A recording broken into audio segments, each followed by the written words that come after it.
Simply Read is a series about the words of Jesus. It's not just God speaking to us, it's God speaking to us as one of us. He's telling us how to live, but He's also showing us how to live. He not only brings us a message, He is the message.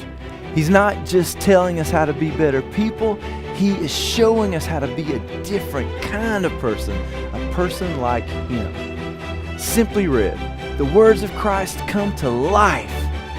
Don't miss it. So this series is talking about the words of Christ, the red words of Jesus that we see in our Bibles. If you have a real Bible, it has the red words in there. And the words of Christ. And what we were thinking about whenever we started thinking about this series is, what would Jesus want to put on our New Year's resolution list? What are some of the things that He would want to add to our list? Have you been to the gym lately? Anybody been to the gym in this new year? Has anybody been able to get into the gym? Because everybody goes to the gym this time of year. And then about February, you can get back in there and get the real people who do workouts can get back in there and get on the machines again. But anyway, Simply Read, we're talking about these things that are important to Christ. Last week we talked about prayer, and this week we are talking about worship. And because we are humans, we have all kinds of trouble with worship. We have all kinds of misconceptions. We just can't quite figure it out. We have all kinds of trouble with the way we worship, and all these hang-ups about the way we worship, and hang-ups about the way other people worship. And we just have all this trouble and these confused ideas about worship. And today I want to try to make it just as simple as I can. And I want to say, first of all, I have been a worship leader for 25 plus years probably. And so I've been doing this for a long time. And I am not pointing a finger. I just want to say this up front. I'm not pointing a finger at anybody, because I am one of the worst offenders. When I talk to you about some of the misconceptions and the things not to do today, I want you to know I've done just about all of those things myself. So I'm not pointing the finger at you or judging anybody else. I am one of the worst offenders, and I've learned from experience, and God has disciplined me many times because of the things that the misconceptions that I have had going on in my own life when it comes to worship. All right, so I want to make this very simple. I don't like to beat around the bush. I just want to come out and say it. Let's just say it right out front. This one thing, this is 90% of understanding worship. If you always, every single time, if you always keep this in mind, if you're at home by yourself, keep this in mind. If you're in a church service like this, keep this in mind. Whenever you are watching, worship video, on the internet or whatever, and people are worshiping, always keep this in mind. And you just about can't go wrong if you keep this one thing in mind. And it seems simple. God is always the object of our worship. That's it. Listen, don't ever forget that. This is the main thing. God is always the object of our worship. And you might say, well, that's easy. We all know that. God is the object of our worship. Do we really? Because we act as if we don't understand this many times. When we leave the worship service and we say, I didn't really enjoy that worship today. Well, you have just forgotten that God is the object of the worship. It's not for you. It's not for me. It's for Him. And we're going to get into what Jesus, our Lord, the creator of the universe, says about worship. You may remember this story. It is the story of the woman at the well.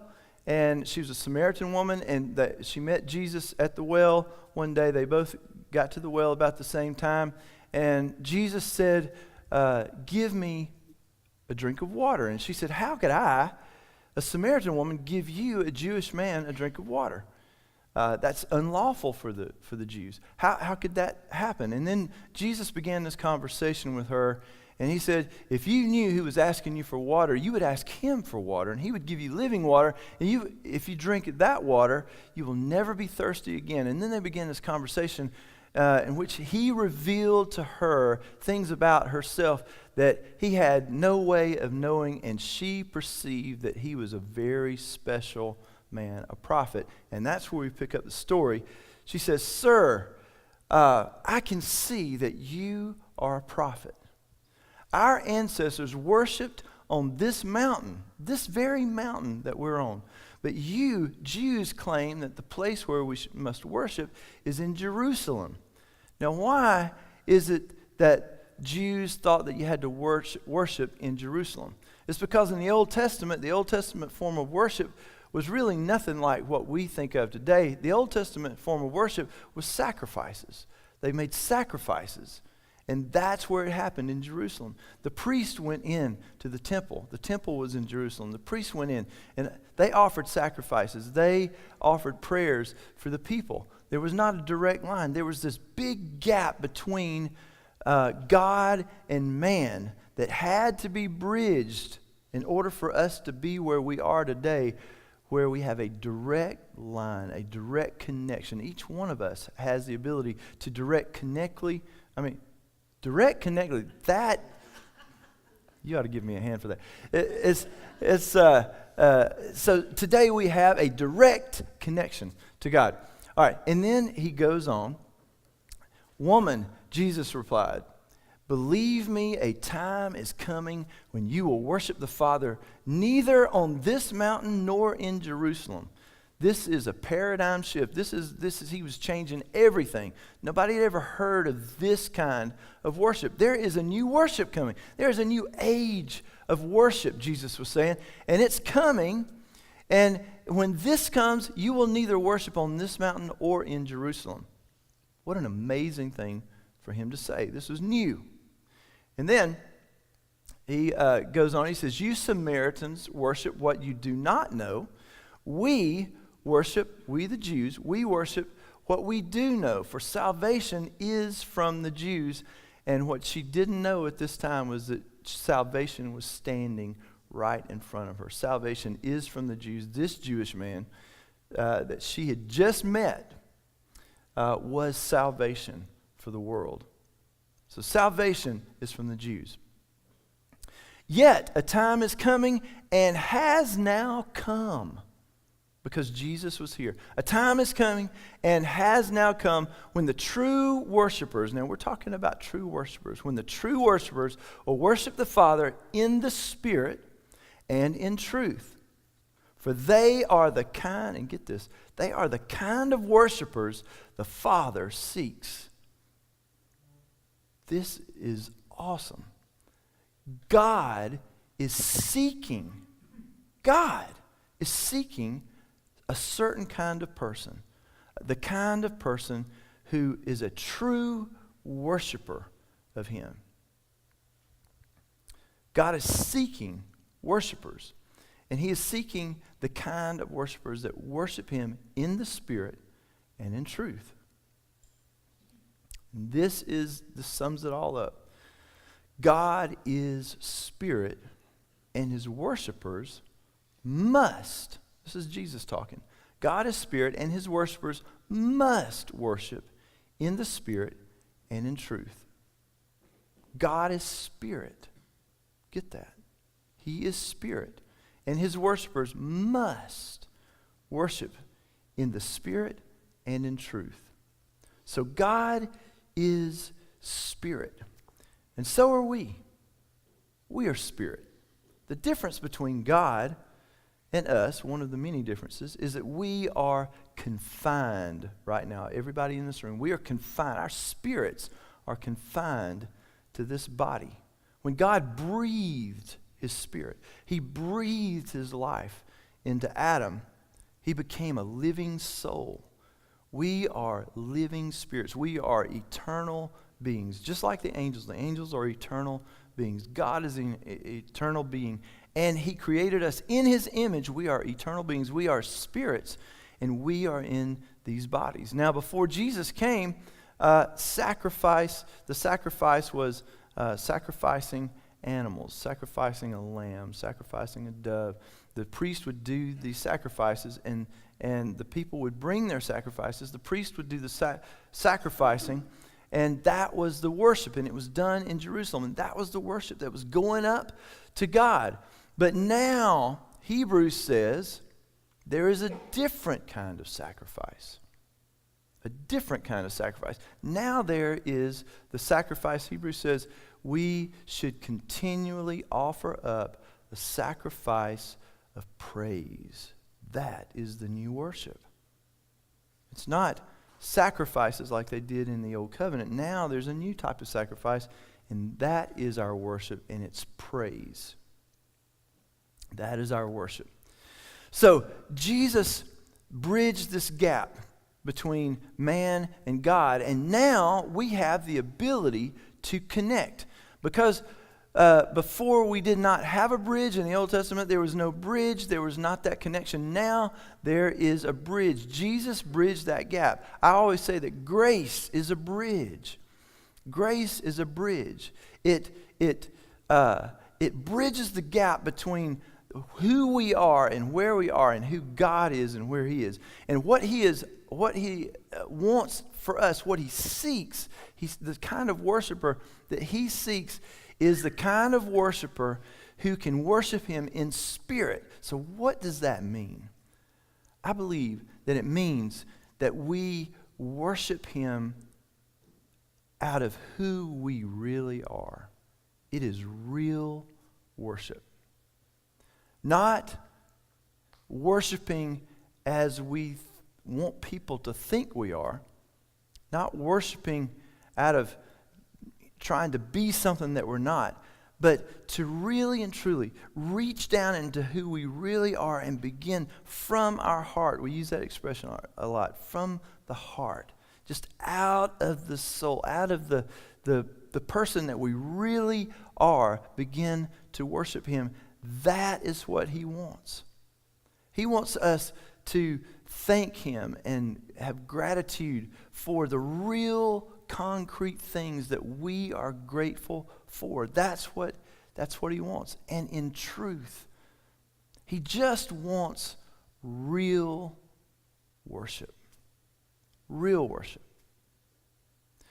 Now, we have a problem, humans do. We have a problem. And the problem is that, and the scripture says this in 1 Samuel, God sent Samuel to anoint David as the king. And he goes to Jesse's house and he says, bring me all of your sons. So Jesse brings him all of his sons, his older sons, and they all come and they come to Samuel, and God says to Samuel, no, it's not him, it's not him. It's not him. Well, how about this guy? This guy really looks like a king. Nope, it's not him. And then he says, do you have any other sons? And Jesse said, well, I got this one little guy who's my youngest son, and he is out in the field tending sheep. Bring him in. And so God tells Samuel, he says, don't look at David's outward appearance. He said, because man looks on the outward appearance, but God sees the heart. Do you know that God has never looked at you and said, man, you're looking good today?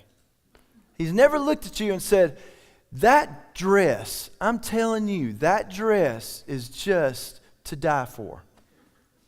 God never has said that. He's not looking at me today with my new, say I branched out a little bit. I went a little darker blue than I normally do. He's not looking at me and saying, man, Rob, that shirt looks good on you, man. Now, every time he looks at us, he looks at the heart. He looks at the inside. That's what he sees. And that's scary. That is a scary thought. God is always looking at the inside. He doesn't have any trouble discerning what your motive is in worship. He is not fooled by our worship. I've been in churches all over the country. I spent a year and a half traveling with a group all over this country, into Canada, and we went into all kinds of churches. And I got introduced to a type of church that I never had been in before, and it was a charismatic church. It was a hand-raising church. I'd never been in a church where they raised their hands. First time somebody raised their hand in church, I thought, what's up? What's going on here? People are putting their hands up in the air. And then I was in churches. I really enjoyed the charismatic type church. And so I started going to charismatic churches. And I was in churches where they would raise their hands, they would speak in tongues, they would. Some people would shout. I mean, when you're standing or you're sitting in church and somebody, whoop, they shout. It's a little disconcerting. And so there were people. I was even in a church one time where this guy got up out of his seat and he goes, "Woo!" and he started running around the church. And I thought, this guy's insane. He must be insane. But, see, I was judging from the only way that I knew to judge. I was looking at the outside.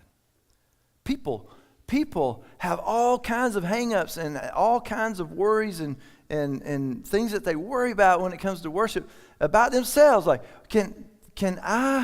is God not pleased with me because I'm not raising my hands? Is he not...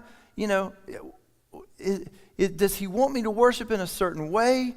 When I see somebody else worship in a certain way, it makes me uncomfortable. Is that okay? I mean, people have all these hang-ups, and it's all because we are looking at worship on the outside. We're looking at it from the outside, and we have no way of knowing whether it's real or not. And God taught me this lesson. And I didn't learn it the first time. I didn't learn it the second time. Not sure I learned it the third time. But along about the third or fourth time, it happened about maybe 3 or 4 times, I learned this lesson.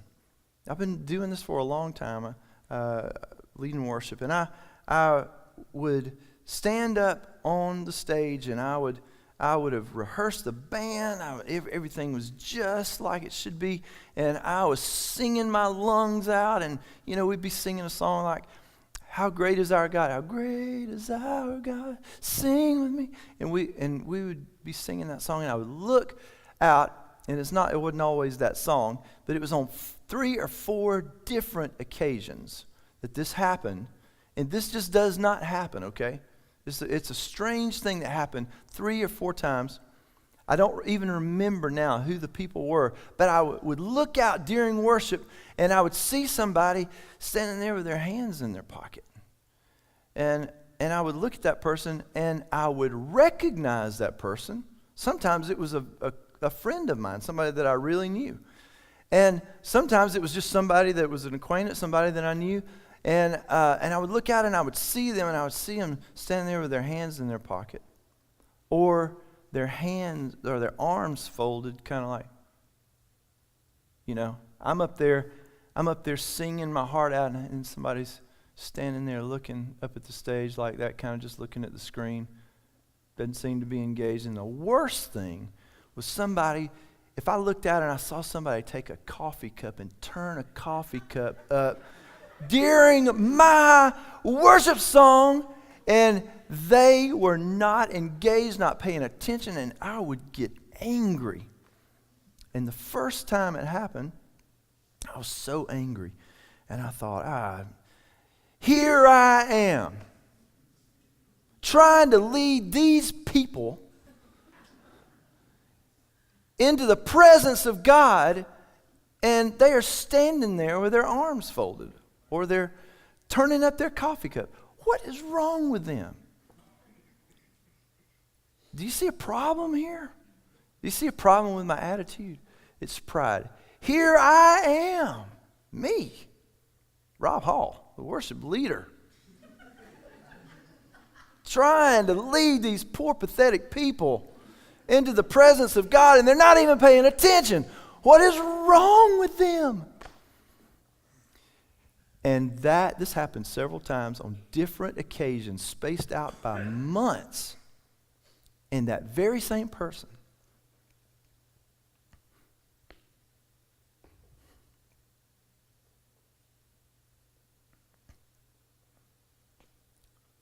I get emotional at how wrong I am sometimes.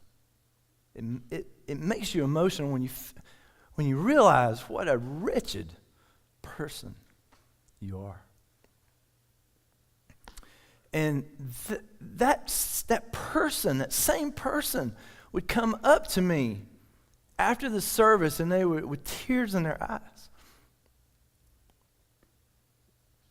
they would tell me how awesome that song was. That song during the song that we were singing, when I looked out, and then they would tell me how awesome that was. People would tell me stories like, that makes me think of where my father who passed away, he's in heaven now, in that song, and you realize that, and I realized that I had no ability. I was at a loss. I had no ability to even judge what was going on in that person's heart.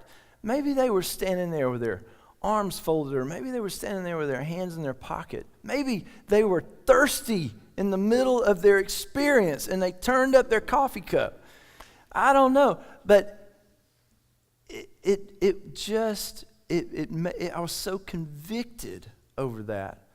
I would go and I would put my guitar up, and I was always the last one there. I'd be putting my guitar up, and I would just be, just, God forgive me. God forgive me for that. And I realized that we just cannot judge. We cannot judge from the outside. God is the only one who sees the inside. Man, we look on the outside, on the outward appearance, but God looks at the heart. And that's what it's all about. That's what Christianity is about. And God is looking for these kinds of worshipers. These kinds of worshipers who worship Him for real. These kinds of worshipers who from their heart, they worship God. So people ask me all kinds of questions. Like I said, I've been doing this for about 25 years. And over that 25 years, I've had people absolutely come unglued on me because we clapped after a song. What are you doing clapping after a song? That song is for God. That song is not for the people on stage. I mean, that girl sang that song, and that's great and everything, and I'm glad people enjoyed it, but you should not allow people to clap after a song. Wait a minute. God says there are 2 commandments, and on these 2 commandments, all the law and the prophets hinge on these 2 commandments. Love the Lord your God with all your heart, mind, soul, and strength. And the second one, Jesus said, is just like it. Love your neighbor as yourself. God forbid that we encourage somebody. God forbid that we love somebody. Do you know that the second best thing to loving God, his second favorite thing, is for us to love each other? And I'm going to tell you something. It's hard for these singers. You ask these singers. You ask them. Is it easy to get up there and do that every week? Is it easy to get up? Is it easy to learn the song at home? Is it easy to go to practice, show up, and sing your heart out? Is it easy to get up there on the stage? Many times I am back here in this circle, and we hold hands and pray in the circle before the service, and I'll be holding a singer's hand, and it will be cold and clammy. You know why it's cold and clammy? Because they're scared. They're nervous.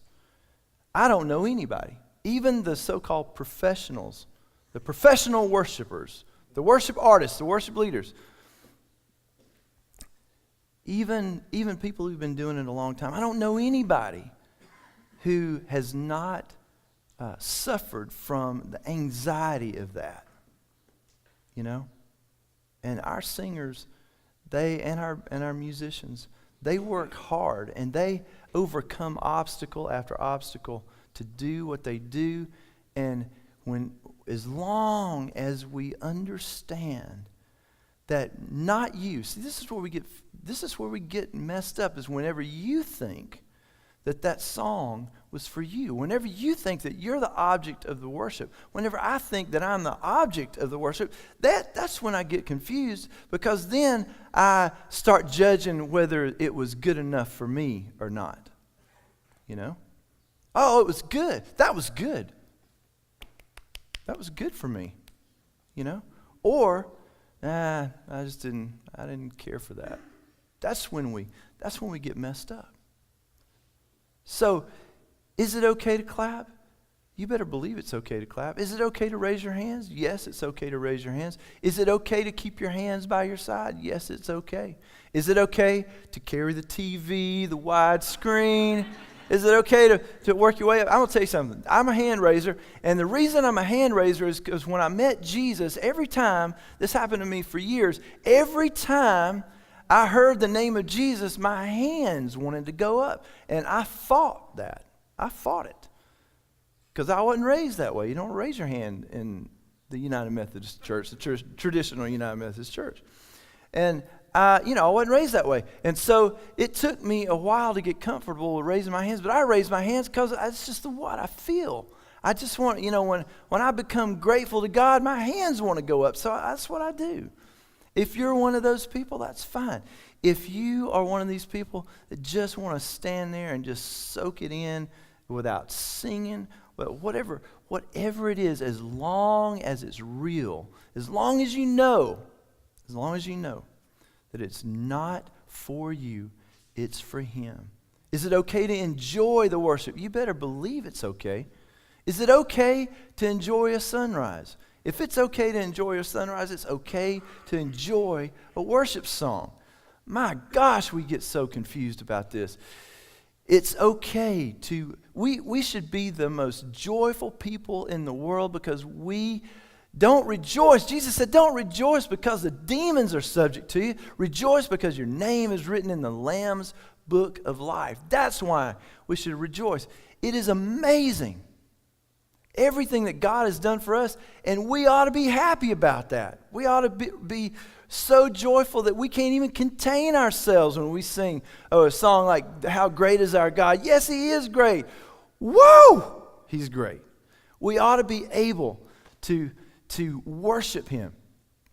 Okay, I want to end with this, because I just could not do this without giving you this picture. It's the most beautiful picture in the world. It comes out of Revelation. I'm going to start in Revelation 4 and then we'll skip to Revelation 5. This was John's experience, okay? First thing, at once I was in the Spirit. Where was he? He was in the Spirit. That's the only way. In the Spirit. In spirit and in truth. God is Spirit. We are spirits. This is how we are to worship. At once I was in the Spirit. If he hadn't been in the Spirit, he wouldn't have seen anything. But he was in the Spirit, and there before me was a throne in heaven with someone sitting on it. There's someone sitting on the throne. We need to remember, there's someone sitting on the throne, and the one who sat there had the appearance as of jasper and ruby. The one that sits on the throne is beautiful. The one that sits on the throne is beautiful. And the one who sat there had an appearance as of jasper and ruby, a rainbow that shone like an emerald encircled the throne. Surrounding the throne were 24 other thrones, and seated on them were 24 elders. And they were dressed in white and had crowns of gold on their heads. Later it says that they get down off of their thrones and they worship the one who's sitting in the throne in the center. And he goes on. From the throne came flashes of lightning, rumblings, and peals of thunder. In front of the throne, 7 lamps were blazing. We think our lights or something. There were 7 lamps blazing. These are the 7 spirits of God. Also, in front of the throne, there was what looked like a sea of glass, clear as crystal, in front of the throne. Are you imagining this? Hollywood cannot do justice to this. This is absolutely amazing. And he's using words. He's just trying. He's trying to describe it. He can't fully describe what he's seeing.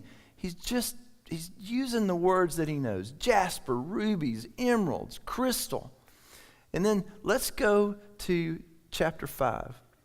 Then I looked and heard the voice of many angels, numbering thousands upon thousands, and 10,000 times 10,000, that's 100 million. Angels, 100 million angels, 10,000 times 10,000. They encircled the throne and the living creatures and the elders. 100 million angels circling the throne. In a loud voice they were saying, "Worthy is the Lamb who is slain to receive power and wealth and wisdom and strength and honor and glory and praise." This is the one, Jesus, who was crucified. He was beaten. He was crucified. His beard was ripped off of his face. Crown of thorns put on his head. And he went into hell for us. He went through hell and then he went into hell for us. And he is worthy to be worshiped, to receive power and wealth and wisdom and strength and honor and glory and praise. Do you think he is worth? That's what worship is. It's worthiness. That's what worship means. Do you think he's worthy? Is he, in your heart, is he worthy to receive power and wealth and wisdom and strength and honor and glory and praise? Is he? Then I heard every creature in heaven, and listen to this, on the earth. Do you know that your praise, if it's real, it reaches heaven? Then I heard every creature in heaven and on the earth and under the earth, those who have gone before, and on the sea and all that is in them, saying, "To him who sits on the throne and to the Lamb be praise and honor and glory and power forever and ever." Amen. This is our God. This is our God. Well, maybe you don't know. Maybe you think, I've been doing this all wrong my whole life. Maybe you just need a few pointers. I'm going to tell you how to get started here. We enter into his presence with praise and thanksgiving. If you don't know how to worship, this is how you do it. You remember last week I said, you want to know how to pray? First, just go. You want God to speak to you? First go into your room and close the door. That's what Jesus said. And I want to say, there were great men of faith that wrote the New Testament. Great men of faith. Great men of God. But when Jesus speaks, there is no one who compares. When Jesus speaks, he said, he was very practical. He said, go into your room and close the door to pray. I want to tell you, if you want to learn how to worship in spirit and in truth, go into your room and close the door. I go into my room upstairs and I close the door and I lock the door. And I praise and I pray where nobody can see, where nobody knows, nobody's going to know. It's just me and God. And begin to just, you don't have to write it down on paper, but just in your mind, just begin to thank Him for every good thing. Don't concentrate on the things that you don't have. Focus on the things that you do have and begin to thank Him for the things that you do have. See, we have it backwards. We go to God in prayer and we focus on all the things we don't have. God, give me this, give me that. I don't have this, I want this, I want that, I want the other thing. We concentrate on all the things we don't have. What we should be doing is thanking God for the things that we do have. And so you just begin to thank Him. Thank you, Lord, that I am a person. Do you know the odds of you even becoming a person is unbelievable? It's impossible. The odds are impossible.